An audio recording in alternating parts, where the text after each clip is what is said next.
Welcome to the Call to Action podcast, where we bring you incredible people and even more incredible stories with discussions and topics about what it takes to sacrifice everything to overcome hardships and failures to achieve success. Our guests heard the call. Now it's your turn. Definitely, and you said it right there, is the progressive overload, being progressive with the program. Starting in preseason, to me, what's now a pretty old school methodology is crushing players in preseason. Day one, the first week, boom, crush them. I mean, absolute crush them. That's not what you want. All that's going to do is lead to injury. All that's going to do is reduce the productive training that you can do with them. He has been the head of strength and conditioning for some of the best football clubs around the world for the last 25 years. His Rolodex of clients includes some of the best athletes in the sport, celebrities, billionaires, and even professional luchadors or pro wrestlers. He has a master's in exercise physiology, a successful YouTube training channel, and is solely responsible for completely revolutionizing the way Mexico's Premier League has implemented strength and conditioning programs, and has even designed, developed, and created the Cruz Azul FC Performance Center, which is currently considered the best training facility across the whole league. Jason Statham got his hairstyle and training techniques from him. His biceps have been blessed by the Pope, and he drinks his athletes' tears as a post-workout shake. Please welcome our next guest to the show, Coach Sean Buckley. That was amazing. I don't think we can do better than that. So before we get into your crazy story, man, and thanks for jumping on this with us and in these crazy times, but we're going to put you through a little thing called the Brain Freeze Frenzy. Okay. It's a wild array of random questions fired off rapid style. Are you ready? Hit me with it. What's one positive thing you can say about yourself today? About myself today? Been keeping active and trying to learn something. Tell us a little bit about your morning routine. Morning routine.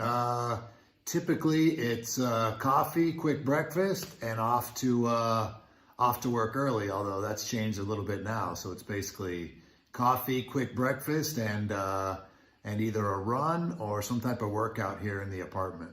What hour is that in the morning? Early, first thing, 8 o'clock, 8:15 breakfast, 9 o'clock workout. At least first workout of the day. What's your most embarrassing moment in the gym? Most embarrassing moment in the gym? Honestly, I can't really think of one.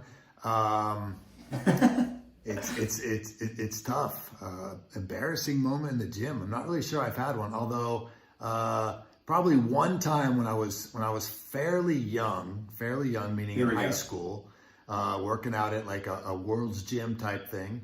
The bar getting the typical novice workout guy lifting, bar gets stuck doing the bench press. To me, that was the worst. And I think there was only one other guy in the gym that had to help me. But to this day, it still stings. Oh, damn. I think one for me one time was I was doing squats and I thought I was better than the clips and went sailing. Exactly. And I did the whole, and then I flew off to the side. I was like, all right, I never work out without clips anymore. Right. But, all right, Keith, hit it. What is your favorite muscle on the opposite sex? On the opposite sex, legs, absolutely. Quads, hamstrings, put all together. Yeah. No question. I'm that part of the body as well. Who is the most impressive football player you've ever strength trained? Ooh, wow, that's good. Impressive in terms of player, impressive in terms of physical ability. Let's do physical ability. Okay. And then player. Okay. Let's do both. I'm going to say physical ability. I'm going to say a guy named Roque Santa Cruz, who's a guy that played for Bayern Munich, played for Manchester City, and then he ended up at Cruz Azul for a semester. I mean, just a physical specimen, just strong, powerful, quick guy, and also one of the best players that I've ever, that I've ever trained. Really good. And in terms of probably the best player, I got to say Paco Palencia.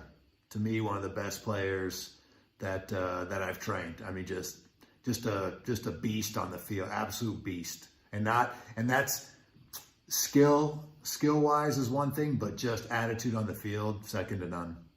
And We'll get into it. You've actually, befriended him pretty deeply over the years. You guys are really close, have a podcast together. We'll jump into that soon. Favorite cheat meal? Favorite cheat meal? Chocolate chip cookies, no question. Ooh. That was my breakfast this morning. Oh, yeah. Because you're a strength and conditioning expert, what's the one biggest pet peeve people do when they weight train?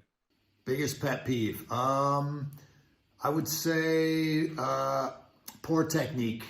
That's the one that kills me. Poor technique. Just horrible technique. You can just tell that they just have no idea what they're doing. It just kills me. Just kills me. Man, one thing for me is when they don't rack the weights away when they're done. Oof. At least in this setting, they'll get every 45 in the gym, rack it on the inverted leg press, do a quarter rep, and then dip out. It's like, thanks, man. Appreciate you. That's the worst. That's definitely. I mean, that's sort of outside the exercise realm, but from a logistics standpoint, it drives me absolutely crazy. I hate it. Yeah, for sure. Or when people can't do the basic math and they put everything backwards or the wrong order, it's like, okay. Yeah, large plates on top of small plates it's ridiculous. If you could work with one club or football player right now, who would it be and why? Club or football player? Wow. We'll have to go club. Let's say club. I don't know. It would specifically be one club, but honestly, one of my objectives at some point is to work with sort of a new up and coming MLS team to basically get in and start the program from zero. Not go into an established club that's been there for a lot of years, but literally come in as they're starting and go ground up. To me, that's an objective that I have. Well, let's dive into that one later. Last time you threw up while pushing it too hard training? Never thrown up. Never thrown up. Really? Training. You've made me throw up many times. Yeah, never have. Maybe lightheaded, maybe wanted to pass out. Never threw up. Never. Damn, good for you, man. Well, I guess it's the benefit of being on the other side of the coin, All right, go ahead, Keith. Should performance-enhancing drugs be legal in professional sports? No. No, but there is an argument to allow them to be legal, meaning you just cut out the testing and just go, just let everything go loose. But I think that's a step too far. I think they still need to be controlled because otherwise, a lot of the substances are just, it's just not ethical to allow whether it's players or fighters or whoever it is to take illegal banned performance enhancing, especially steroids, because of the potential long-term damage. I think it's unethical more than anything else for the health of the athlete. Yeah. What do you think about for recovery dosing? I don't know. I don't know a lot about that specifically, but I think most of it should be done within diet and supplementation. And what truly defines a performance-enhancing drug? Because a lot of times, especially with medical marijuana, it's claimed to be this carcinogenic, terrible thing. But then on the other hand, trying to slate that as some kind of a performance-enhancing drug, just so that it has some kind of temperament, I guess, in the sports world. What are your thoughts on the fine line between? Okay, well, it depends on specifically what they're talking about. But anything from even something that's been taken off the ban list, which is caffeine. Plenty of studies, and I recommend caffeine for workouts, especially pre-game caffeine. That is considered a performance-enhancing drug, no longer on the doping list. But something like, for example, marijuana. I know that there's a lot of sports, especially in the in the MMA world, a lot of fighters use it for especially for pain control. And to me, I think that's something that should not be included in banned substances, something like marijuana, because again, it doesn't have to be smoked. It can be in an edible or some other form. Exactly. And ultimately, I mean, if it controls pain and helps relax the athlete, I don't have a problem with that. I mean, unfortunately, all of the different leagues, they obviously do have a problem with it, but I don't know. Hopefully at some point they get over it. My opinion on that. If you could join the circus, what would you do? Whoa, if I could join the circus, I would be an administrator, administrate everything, find the people, get everyone, get all parties organized. That's what I would do. I'd be the top administrator. I have never heard that answer so far. That is a great answer. Straight to Pt.1. Yeah, this guy coaches. On that, Coach, best book you've recently read? Last book, Oliver Twist. Had never read it. Old book. I had read some other Dickens, but never read Oliver Twist. Good book. I'm a fan of the Dickens myself. I've gone through a couple of those. Some of them are quite lengthy. If you could call yourself 10 years ago, what advice would you give yourself? And then secondly, call yourself in 10 years in the future, what would you want to ask yourself? Okay. 10 years ago, if I call myself 10 years ago, honestly, I would say pick it up, get up to speed, get going faster. Basically there's something to be said for sort of the slow, incremental, increase. But, I think that I would tell myself to pick it up or just leave it. Pick it up or go do something else. And then if you could call yourself in the future, what would you want to ask yourself? Wow, good one.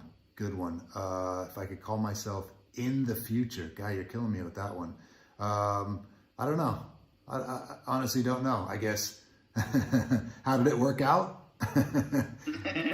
Was this the right choice here? Tell me which direction I need to go here. Do I keep on the path or do I get out? Little self-reflection. It's good for all. Okay, the most annoying thing, or most obnoxious thing, maybe, that self-proclaimed Instagram fitness coaches do that completely discredits themselves. It's interesting. It's unfortunately a lot of what I see. It's too general, and it's very much of it's sort of a micro image of a workout or a program. It's just too micro. It's just too it's too like selling smoke is what I call it. Snake oil salesman. Yeah, basically, but it just doesn't take into account a long-term goal. It's just very localized, this movement, do this type of thing. I think that's the part that drives me nuts about that is, primarily. We'll definitely jump into, maybe how you construct your programs and then the differences down the line. But last question of the Brain Freeze Frenzy. If you could only pick one exercise to have your athletes incorporate that yields the most bang for the buck in terms of effectiveness and efficiency, what would it be and why? I'm gonna say there's a few, but I'm gonna go with a clean pull. A clean pull, complex movement and a power-based movement, because ultimately that's what you're looking for. Could you describe what that is to people who don't know what that would be? Sure. It would be similar to doing like a power clean, or if you ever watch Olympic weightlifting, there's the clean and jerk. Yes. Okay. But with the athletes that I work with, it's very difficult to get football players, soccer players to do a proper clean. Sometimes you can do it. When I've worked with more youth academy players that you may have for a few years, you can get them to that point. But when you're jumping into a team and players that more than likely haven't done it, it's very difficult. But what they can do, you can get them to the point where they're doing like a basic, either from the floor or above the knees, a clean pull. So they don't have to turn it around. They just have to produce quick force and get the bar up. I can typically get even the worst lifter there, and that's what I'm looking for to help produce as much force and power as possible. It's amazing, man. Well, congratulations, Coach. You've successfully completed the brain freeze frenzy. Hopefully it didn't cause you any problems up here for the rest of the episode. It may. Well, brain freeze aneurysm. You crushed it, my man. You crushed it. So as we jump into your story, and as you know, we've told you about this podcast and kind of talking on our pre-call, and our mission with Call to Action is just to tell people's stories through struggle and conquering. You know, Call to Action for us is much more than just the title. It's like we all hit slumps, and especially now with this craziness going on, I'm sure we'll jump into that too. But you know, in your early years, can you briefly like paint the picture and for our users and listeners, kind of where you grew up, things you were into as a young man, and just like how fitness shaped you into where you are today? Yeah, it's interesting because after we spoke yesterday, I kind of sat back and thought about it a little bit, like where it all comes from. But I think it just kind of goes back to the fact that I've just always been interested in physical activity. I never really thought about it, but observing kids in general, I think I was just always interested in doing something physical. Not necessarily like a hyperactive kid. I don't think that's what I was, but I always wanted to be doing something, moving, skateboarding, basketball, soccer, baseball, even sports like baseball I wasn't so good at as a kid, but it was something, and it was moving, and it was doing something, or swimming, or bicycles, or whatever it was, outside doing something. And then, there was a deal where when I was in school, like, in grade school specifically, physical education, I absolutely loved it. But I think for the same reason that it was just movement, and it was just, constant activity. I just loved it. Again, not a hyperactive kid, but I absolutely loved it. And it's interesting. I mean, growing up playing sports, especially soccer, by the time, and skateboarding and cycling and everything else, but by the time I went to university, unfortunately, because I don't recommend this, but I didn't know what I wanted to do. I just knew that, okay, high school, then what do you do? I guess I'm supposed to go to college, right? Okay, start college. I went to a community college because they offered me a scholarship to play soccer, and I said, all right, cool, and paid for most of it, and it was nice. But 2 years later, I was done, and was planning on transferring to Arizona State, where I'm from, and had to pick a major. 2 years into university, okay, I don't know. I mean, 2 years into college, I mean, looking through, at that time it was all, paper brochures and everything, looking at the different majors and everything, and I had no idea. I mean, it was killing me, the whole thing. No idea between everything. I'm like, I don't know. And I say, whoa, exercise science. Wait, I've never heard of it. Exercise science. Look, that's it. Don't know what it is. Don't know what you do with it. Again, I don't recommend this to anything. I have a daughter that's going to be in college in a year, and I'm definitely not recommending she just goes and figures it out later. But I had no idea until I saw it in the Arizona State brochure, exercise science. That's it, right? Okay, all right, there it is, right there. How long did it take before you knew, okay, that was the right choice? Instantly, yeah, instantly. Especially getting into the coursework, and then one of the classes was designing weight training programs. Now, again, we're talking a number of years ago, right? I mean, I had zero experience training anyone except myself, just going to the gym, working out, doing whatever I did. Until I took a weight training class, especially designing weight training programs for athletes specifically. And at the time, it was taught by the director of strength conditioning at Arizona State, a guy named Tim McClellan. Absolutely loved it. And absolutely love it. I said, this is definitely what I need to be doing. And I asked him, I said, hey, kind of nervously, is there any possibility, do you think I could maybe, by any chance, do my internship, at the strength conditioning department? He's like, yeah, absolutely. Yeah, come see me. We'll sign you up. Good to go. It's like, whoa, like, perfect. And did that for a semester. Fantastic, great experience. Again, I went into it, I knew nothing.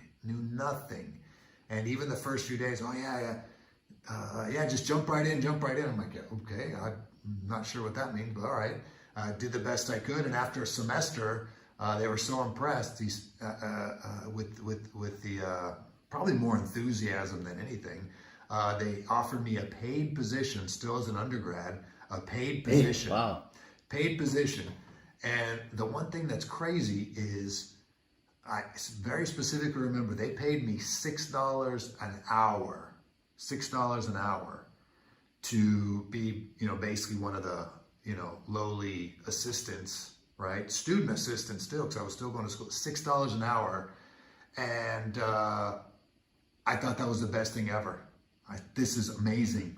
I'm going to get paid to do this. This is crazy. $6 an hour. I thought it was the best thing that had ever happened to me. Crushing it. $6 an hour. I'm getting paid for it, man. I'm getting money for doing this. This is amazing. Well, see, that's step one, right? You get to do what you love, and then you get paid a little money. Yeah, I thought. It could have been less, and I would have been just as ecstatic. So you got the first job there.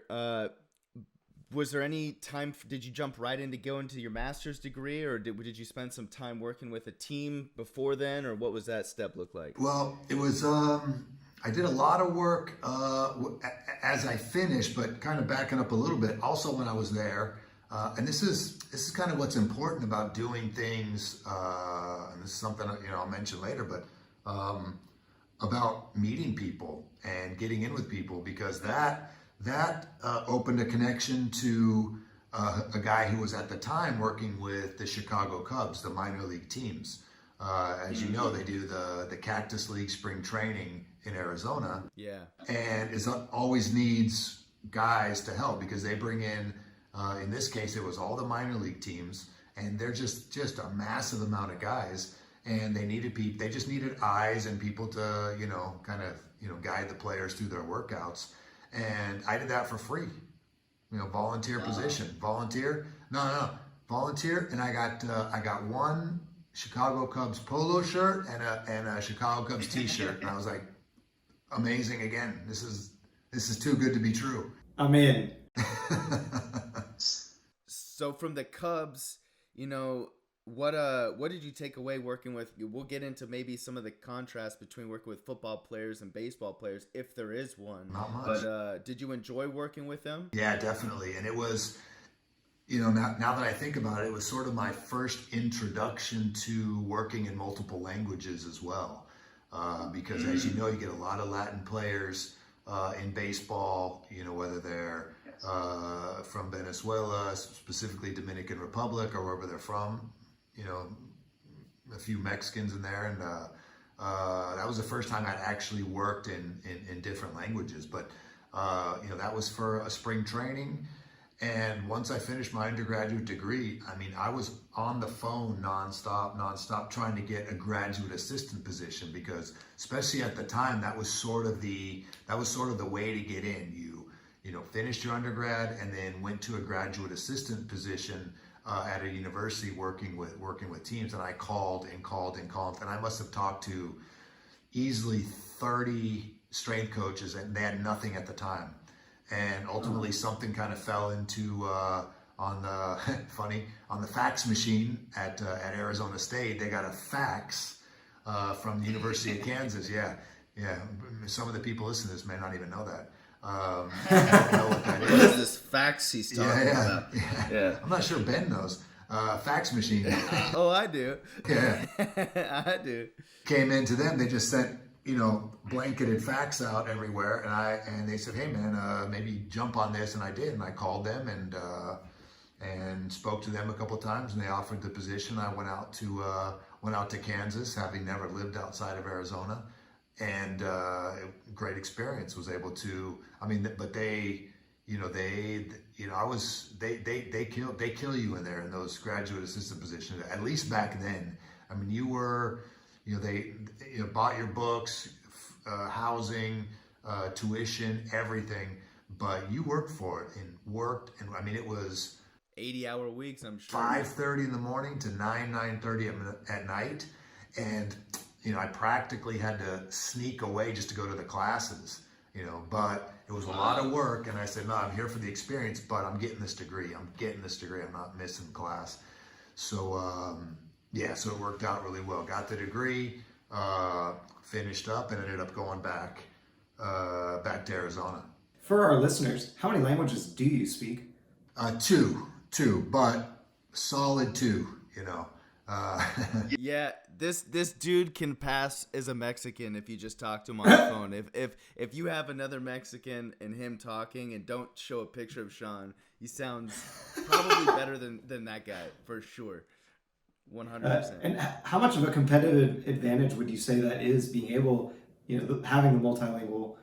It's definitely an advantage. I mean, not too far. Right now I'm working at a first division team in the Cypriot League, which is in Cyprus in the Middle East, Mediterranean. And, I kind of thought I'd be leaving, the Spanish behind a little bit. Quite the opposite. Okay. The coaching staff, the sporting director, and probably about half of the team, Spanish speakers. From Spain, Spanish speakers. I think there's one guy from Argentina, all the rest Spanish speakers. And so I end up every day, I'm giving all instructions in English and all instructions in Spanish. So I'm doing double instruction, which is, more than I did before. I worked in Mexico for a lot of years, and it was all just Spanish. Oh, now I'm double timing it, English and Spanish. Going from, we'll get into that for sure, but I want to keep building the story quickly. As you transition out of school, what was the road to your first professional soccer team, and where was that? It was interesting. After I had finished graduate school, no plan, unfortunately. I kind of wish I had laid out a better plan, but ended up basically doing personal training for a couple of years, and just through a series of odd connections, met some people that knew the president and vice president of a team in Mexico called Cruz Azul, which is one of the top clubs, and was invited to go speak to them. And they asked if I was willing to do sort of a pilot program to go down there and work with some players. And yeah, absolutely. I mean, I even kind of quit my job and left the clients that I had because I knew that's what I wanted to do. Went down there for 3 months. At the end of the 3 months, I'd done testing with these players and presented to the team directors the results. And okay, great, thank you very much. And that was kind of it. And they left. And I'm kind of like, okay. And now, and I went and caught up with the vice president of the club. I said, look, excuse me, I'm sorry to bother you, but I was only supposed to be here 3 months, and this was sort of the end of this trial period. Oh, no, you're staying on. Yeah. No, you're good. You're staying on. I'm like, oh, okay. So, and sweet. And stay on I did for about 15 years. Wow, man. What are some of the biggest moments in there, memorable moments that you've had? I mean, there's got to be a plethora of them. Yeah, a lot. I mean, I really, obviously, you cut my teeth in the sport of football there, and it wasn't easy. I mean, I worked with especially like younger teams. I mean, players from 12, 13 years old all the way up to the first division. So I mean, the whole range was in there. So it was really, with the younger players, sort of getting the base of strength, speed, whatever it was, and just bringing them along, but at the same time working with already established players. And it was probably the best laboratory that you could think of in terms of coming up with drills, exercises, protocols, a methodology and to see what works and what doesn't work, because ultimately you can study and read and get as many degrees as there are available, but once you're in there doing it and learning what works, what doesn't work, that's really where the rubber hits the road on that deal.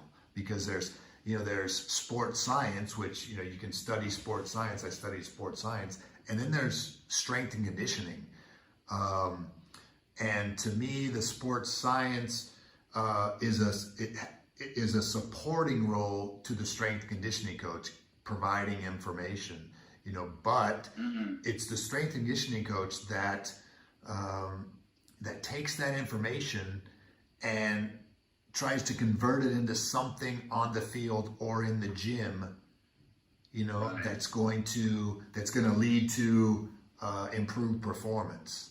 Absolutely. What would you say that there's some people who probably don't even know what strength and conditioning is versus, your traditional just personal trainer. Can you describe the differences and levels between those two and maybe how that applies to what you're doing today?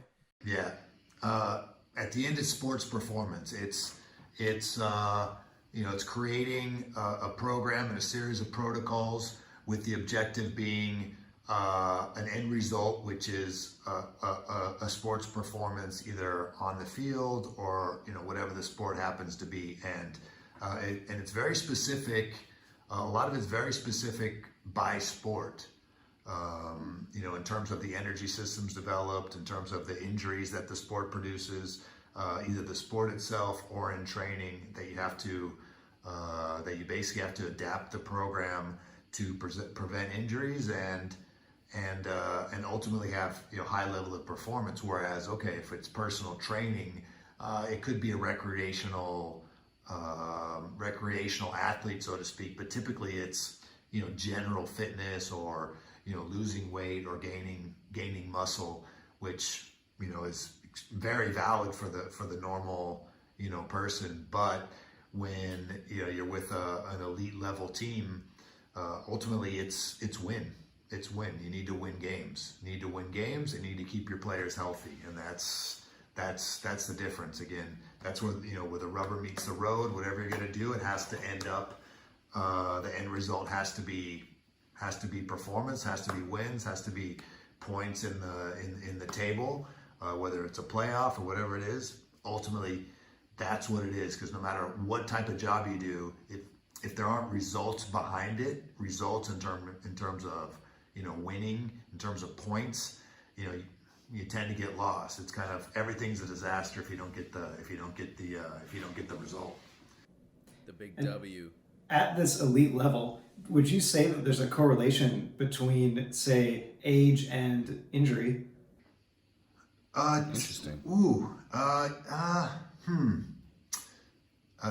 Good. That's a fantastic question. Not necessarily, because there's more of a correlation with the fact that nowadays, especially, and this is every sport. This is football, but this is also American football. Anything that's played at speed, everything's faster. Everything's faster. Football specifically, the studies back it up. Year after year, the sport has become incrementally faster, and it's typically those the speeds that the players have to produce over and over again that leads to injuries. So I've had plenty of experience with older players that, because of their preparation, don't get injured.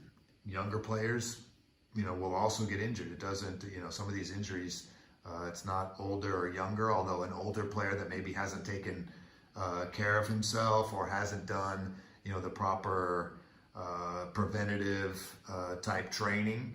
Can you talk about those, actually, like decipher what a good athlete versus maybe a great athlete would do in those preventive, like what does taking care of themselves look like for the elite athlete versus your just middle ground Joe?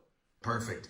Well, I'll lay it out like this. Typically a younger athlete, just for the sake of being younger, doesn't, just by nature, doesn't take care of himself as well. Just as generally speaking, meaning, hours of sleep, meaning nutrition, meaning maybe cold plunges, to reduce inflammation, which, there's good and bad information about that.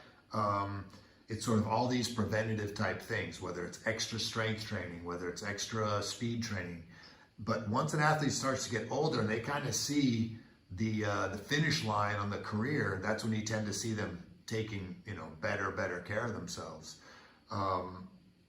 So to me, that's kind of the difference there, right? Because as players get older, they want to continue in the sport because they know once it's over, it's over. There's no going back. There's no hitting the reset button. Yeah. There's nothing. So, this is something I try to instill in all the athletes, is the importance of proper night's sleep, because there's nothing better. In terms of recovery, that's the number one key factor, and still something I think a lot of athletes in general don't understand. They think, 6 hours I'm good, 6.5 hours I'm good. They probably think 7 hours is just, that's just another world. It's not. 8 hours better, 9 hours better, 9.5 hours even better in terms of recovery. And that's the number one thing. Obviously hydration, obviously, nutrition, and these are all factors. And I've seen everything. I've seen players that burn out really quick because they didn't take care of those areas. And I've seen players that have, finished at 38, 39, pushing 40 years old because they do take care of, of all those factors. Here at CTAP, we love to do the hot cold, the cycle between like the bath, the cold plunge, etc. Could you talk maybe about the positives? And you had mentioned a little bit, maybe there being some negatives. Yeah. It's interesting. This is something that I've researched over the years, over and over and over again. And kind of my thought has always been, it doesn't do harm, because ultimately with things that aren't quite, that has some varying evidence or lack of evidence, ultimately you don't want to do harm.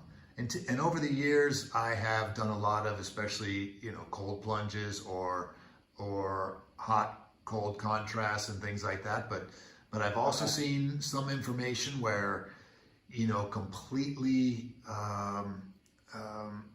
shutting down the process of inflammation may not be so good either, because, all of the liquid and blood that's pumping to the areas is there for a reason. It's there to help regenerate, muscle tissue and cells and things like that. But there's also a factor that we have to keep in mind, and that's the factor that what does the player feel better doing? If the player believes that there's an advantage to doing either a cold water plunge or contrast, that's all you need. Then it works. If they believe it works, it does work. It is working. Yep. And players are like that. Players are very, that's borderline superstitious, but whatever it is that they're thinking, if in their mind it's working, if in their mind they have to do it to feel good, then it works. Oh, there's science behind the placebo effect. It's a real... Absolutely. Yeah. Yeah, there's players that absolutely have to, they have to do it. And that if they don't, that it's in the back of their mind. Oh, no, I didn't do this. And it's up there kicking around, right? So, if they think it works, it does work. Over the years, you've been, designing these, there's preseason training, strength training. I'm sure it's a little bit heavier, hectic. I remember that. And then there's, early season training, progressive overloading, and then towards like mid to late season into postseason, playoffs, there's the tapering. Can you describe how maybe your programs, what you've learned over the years, like when you first started, how your training programs started from pre, mid and then post to what it is now, and maybe how you have evolved as a strength and conditioning coach? Definitely, and you said it right there, is the progressive overload, being progressive with the program. Starting in preseason, to me, what's now a pretty old school methodology is crushing players in preseason. Day one, the first week, boom, crush them. I mean, absolute crush them. That's not what you want. All that's going to do is lead to injury. All that's going to do is reduce the productive training that you can do with them. You have to understand that in the off season, which typically in football is very limited, send them with the program, motivate them, inspire them to do the best they can with that program. But understand that once they come in, you can't crush them. It has to be progressive. Be progressive. Be progressive, and take advantage of that opportunity to do some things that maybe you can't do so much in the season. Concentrate on lifting technique, especially. You're getting the same base group, but you also have some new players. So reinforce lifting technique with the guys that have been there before, and introduce it to the guys that are coming in. Also, a little secret as the season progresses. Here you go, little secret here. And a lot of people won't reveal this, but this is one thing I've learned: the players that are playing, they're going to get fit no matter what. Because there's no better stimulus than the game. There's no better stimulus than the game. They're not the ones that I'm worried about so much. The ones I'm worried about are the ones that aren't playing. The ones that aren't playing 90 minutes, the ones that aren't coming off the bench. Even though, the guys coming off the bench, depending on how much they play, if they're only playing 15, 20, 25 minutes, I'm worried about them as well. But I'm not as concerned with the players that are playing in terms of their conditioning. I'm concerned about the ones that aren't playing. And I'm concerned about the moment that one player either isn't available for whatever reason, whether it's being suspended a game or a couple games, and someone needs to, or a player that's become injured by contact, or hopefully not by a non-contact injury, and the guy that's going to replace him that maybe hasn't played an actual game in months. That's the one I'm concerned about, because if he goes in after having not played all this time in terms of at the high level, those are the ones I'm concerned about. So this differentiation of what you do with players that are playing compared to what you do with players that are not playing, to me, that's one of the crucial areas that I've really learned that has to be addressed. And I think over the last few years is something I've really adapted to, and have worked specifically with those players to make sure that, once they're called upon, because at some point, you have no idea when, that player will be called upon. That player has to be ready. And you can't send a player that hasn't been playing to play. Worst case scenario, muscle injury, because he's not used to he's adapted to the high speed running and the number of sprints that you have to do. And best case scenario, can't last the 90 minutes. So at the end of the game, he's getting crushed by the player that he's playing against. So that's kind of one of the biggest areas that I've learned, and that I think I'm doing pretty good at now. Solid advice. Do you guys keep track of injury ratios? Is there stat sheets for strength and conditioning coaches too, like there are for players, like pass percentage completion and assists and goals? Is there something like that for the professional strength and conditioning coaches? No, there really isn't, and I think there should be, especially when a team is looking to sign a player. I think they need to look more at, because it becomes a guessing game, right? You can look at Way Scout, which is this program. It's worldwide. You can look at the player and you can see statistically, okay, this player's been with such and such a team for a year and a half, has played however many games. Well, how come he didn't play all of the games? Yeah. You don't know if it was because of injury or because, what the story is. But what is important is once you get a player in, you do some type of screening in terms of injuries, whether you take him and do the isokinetic, the Cybex machine to see how they're doing quad strength, or comparing quad to hamstring strength, vertical max, VO2 max, these type of things, and see where the player is. But to me, this is something that should be addressed, and it's internally, it's all within the athletic training department, or what they call worldwide the physios, right? They're the ones that have that data. But it's typically not really shared between clubs, unfortunately. So, clubs really have to do their homework to figure out what they're getting before they get it. Absolutely. What and now transitioning a little bit, you've developed one of the craziest training facilities in Mexico's league, first division league at Cruz Azul. Tell us what if you're building a gym today, let's say for the new club that you're at, and we'll get to maybe some of the other teams you've been able to work with because your roster is insane. But what do you look for in building a gym? Like if you were to build one right now for them, what are some machines you like? What are some equipment that you would incorporate? Well, I've now had the opportunity to do 2 facilities. The first one was at Cruz Azul, and then after I left Cruz Azul and went to a team called Pumas, which is also a first division, one of the big clubs, also in Mexico City. Huge. They were putting together a new training ground for the first team, and asked me to also design the weight room, which is what I did. And I did learn a bit from the first one that I could apply to the second one, but they both kind of have the same underlying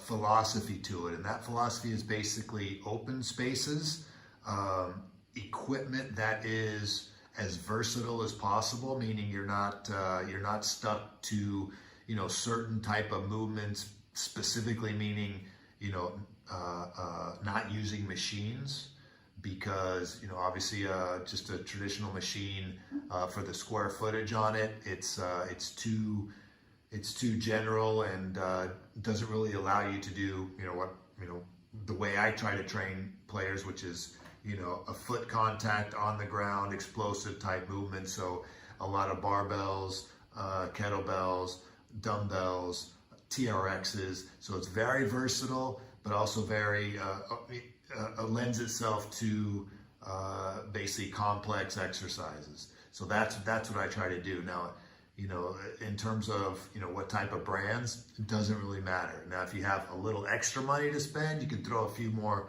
bells and whistles in there, meaning Vertimax type things, or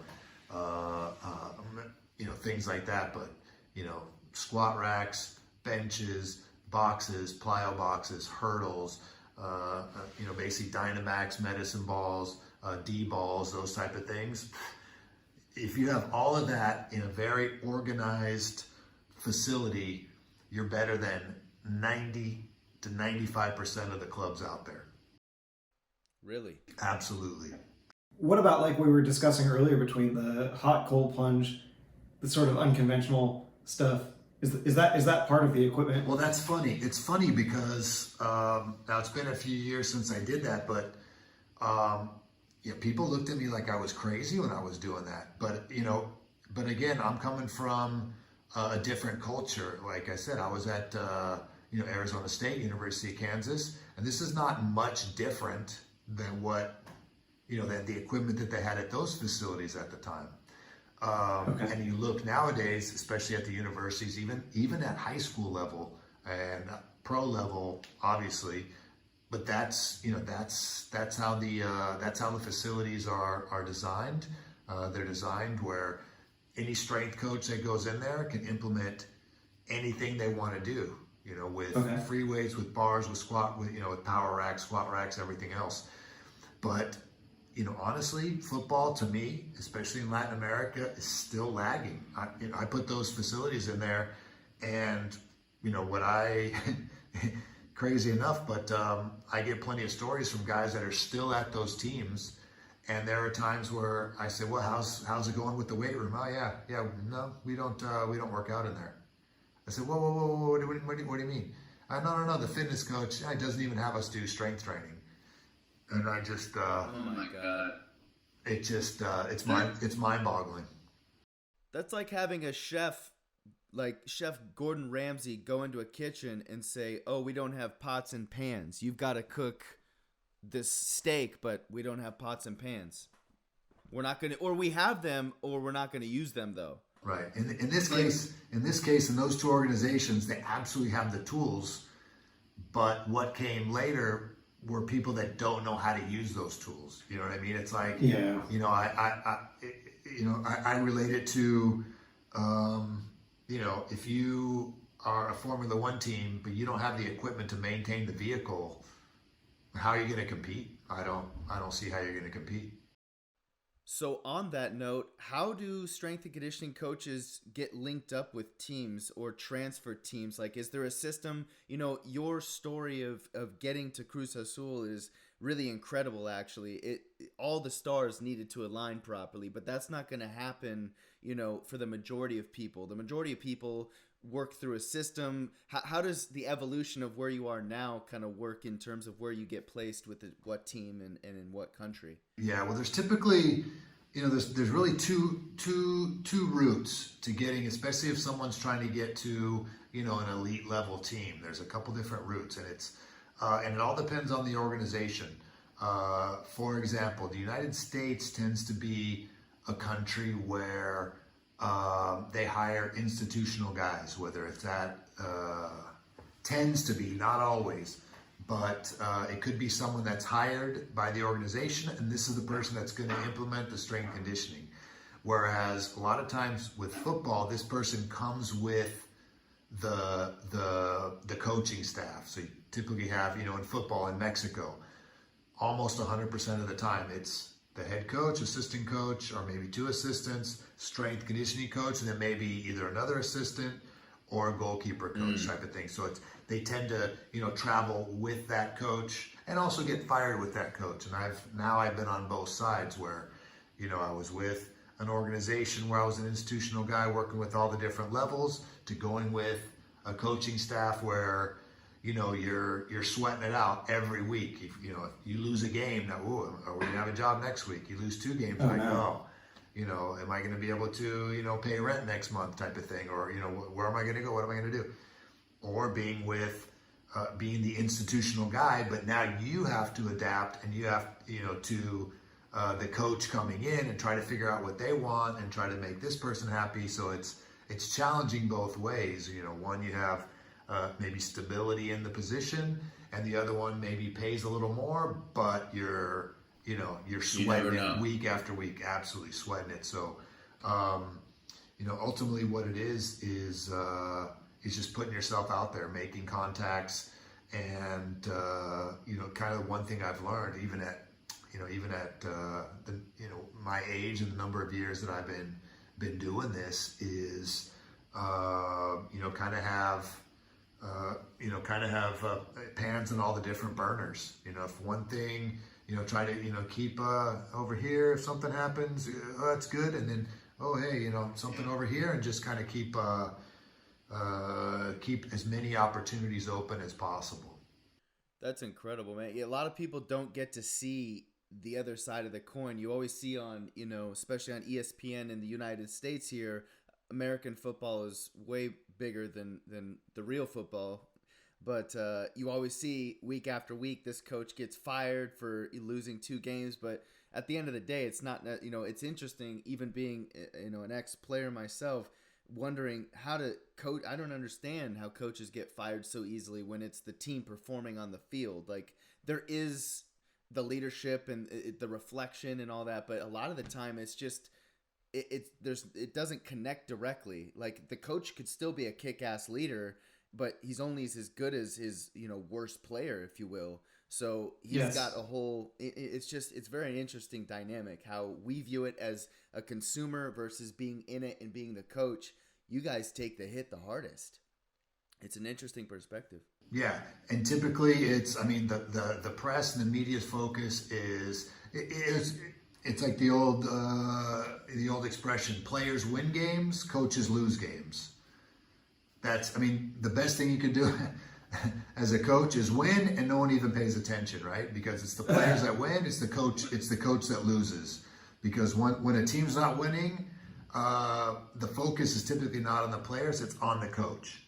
And when the team is winning, wow, these players are so good, and this such and such a player that scored this many goals, it's always that way, unfortunately. But that's part of being in it. Are there some tactics that when you see on the field, kind of as an observer, observing other coaches, that you're like, yes, that is the recipe for success. What this coach is doing is extraordinarily different from some of the other coaches, and maybe that turns into some extra wins? Yeah, and it's something that I try to apply to what I do as well. And it is group management and interpersonal communication with the players, meaning try to have a connection to each player, so each player has bought in my case, to the strength conditioning program. In the case of the technical coach, that player has bought in to the system of play. Very similar. So again, how does that happen? Like, what are some things you've noticed that help your chances of a player buying into your system, or what are and then what are some stories maybe that you have of some difficulties getting a player that eventually did convert and then became like, really started taking off in their career? Were there anything like that happen? Yeah, I mean, it's always that. There's always players that will do exactly what you're asking them to do at full speed and everything else, and kind of a rookie mistake or a novel mistake is to sort of start leaning towards, being closer to those players, because you're obviously attracted to those players because they're doing what you want to do.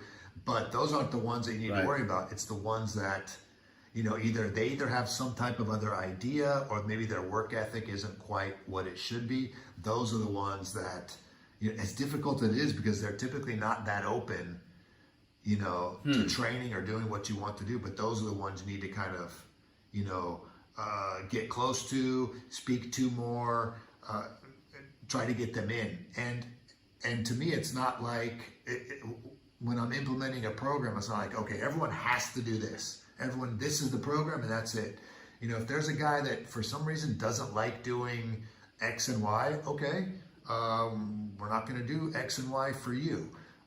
Tell me what the issue is, and we're going to change up just those elements of the program, for that player. There are players that don't like to do, plyos or, continuous jumps. They just don't. They're just either not good at it, or typically it's, it hurts this, it hurts this. Okay, no problem.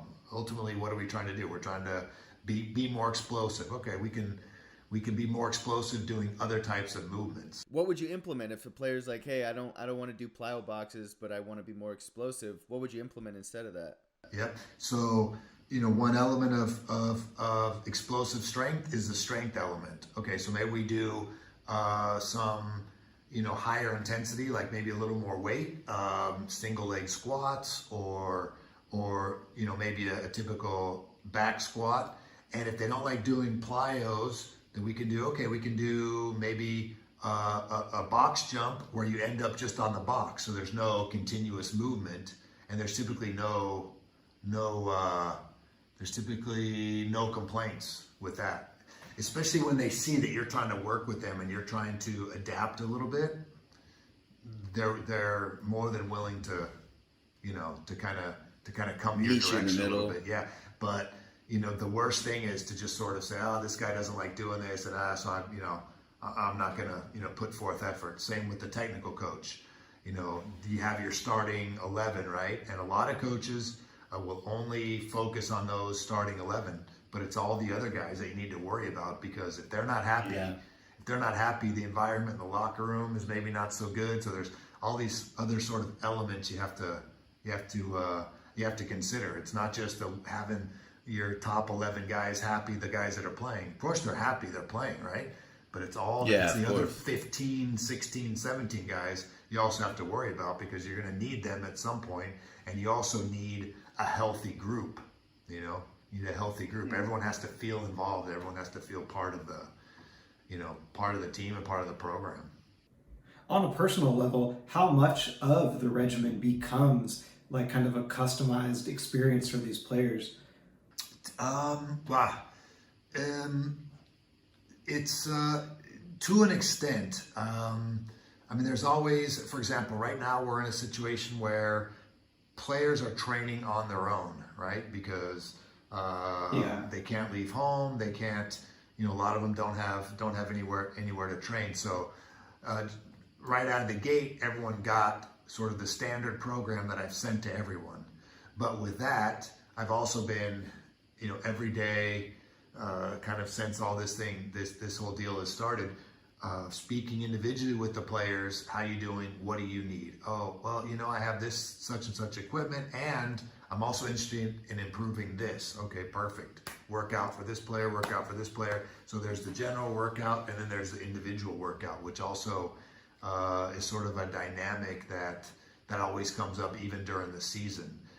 Try to be specific to individual players' needs based on age, based on the position, based on training experience. If there's a guy that has quite a bit more training experience and wants to do a little more, wants to do some more advanced things, extra workout, extra training for those guys. So I try as much as possible to come up with individualized programs along with what is the group program, which I'm still big on, sort of the whole group training together, but also have some individual differences, whether it's extra work or whether it's, again, this guy doesn't like doing this or can't do this because of a previous injury, so we're going to adapt the program to that player. So there's always the individual program. Do you ever get guys being like, hey, Coach Sean, I want bigger biceps. Can we incorporate that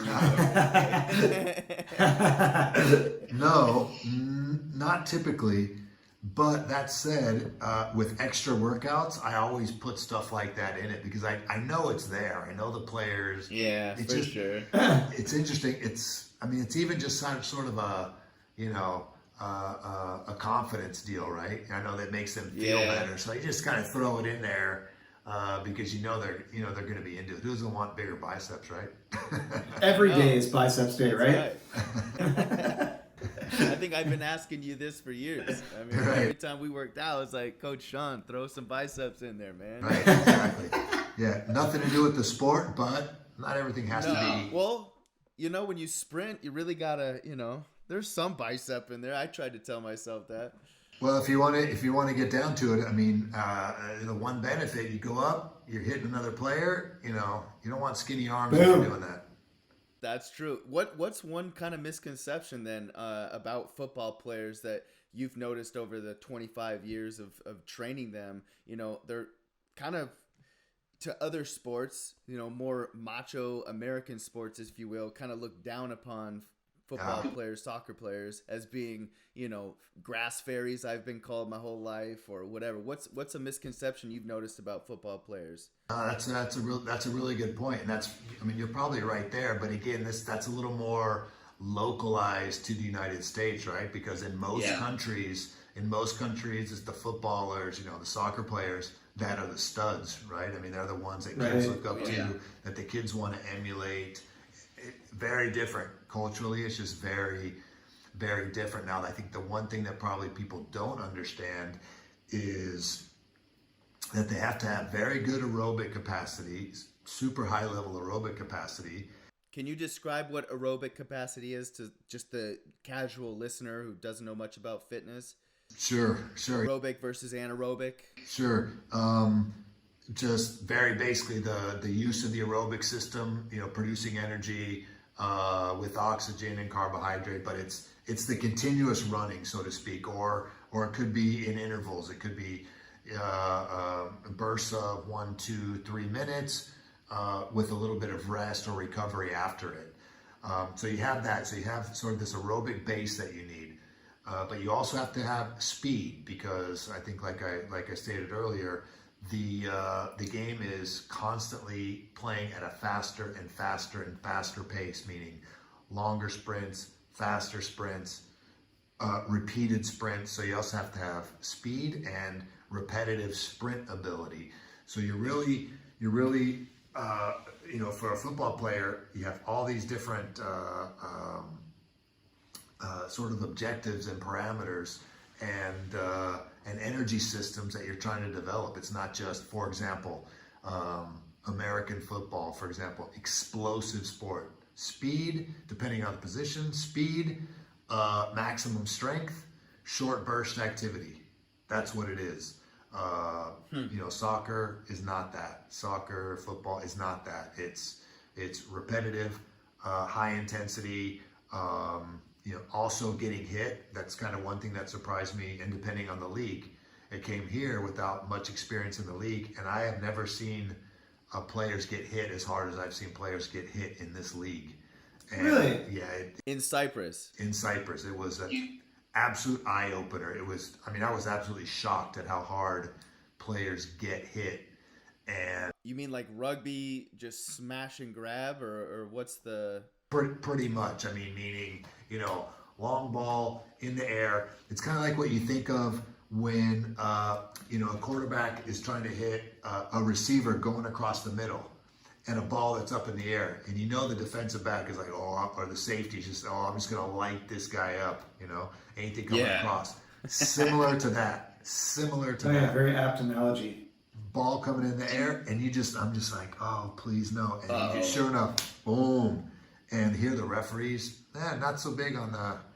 I don't know if they have only so many times they can blow the whistle. I feel like they're kind of holding back because they don't want to. I can only blow the whistle 20 times. I don't want to waste it on that call. Do you prefer the kind of technical like start stop, or would you rather in most cases just say, okay, just play, let the game go? Interesting. Yeah. I prefer that the game play, obviously, to an extent, because when it's just hit and no fouls, and the players aren't sort of in check, I prefer that it continues and continues and continues, but not at the cost of players getting hit so hard, because ultimately, Ultimately, I like to see players touch the ball off, but also players have to be smart, right?